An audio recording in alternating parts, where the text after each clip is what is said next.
రాజస్థాన్లోని కోటాలో ఏదైతే మనీష్ శర్మ అన్న పేరుతో నాటకాలు ఆడినటువంటి వాడి దగ్గర రికవర్ చేసినటువంటిది 40,000 వీడియోలు.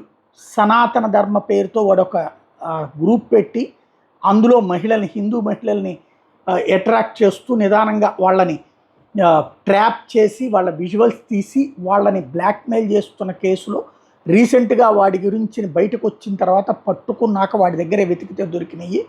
ఏదైతే మనీష్ శర్మ అనే పేరుతో మొయిన్ ఖాన్ అనేవాడు చేసుకొచ్చినటువంటి అరాచకం 40,000 మంది ఆడపిల్లల జీవితాలతో చెలగాటమాడాడు అన్నటువంటి ఇది ఒక రెగ్యులర్ ప్రాసెస్గా నడుస్తుంది భారతదేశంలో.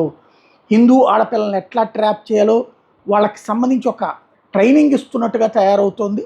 ఇది కంట్రోల్ ఎవరు చేయగలుగుతారు అంటే ఎవరికి వాళ్ళు అప్రమత్తంగా ఉండాల్సిందే, కానీ ప్రభుత్వాలు వచ్చి తర్వాత చర్య తీసుకోగలుగుతాయి. ముందు ఆపడం ఎట్లా సాధ్యమవుతుంది? వాళ్ళు ఇట్లాంటి వాళ్ళని ఎలా తెలుస్తుంది?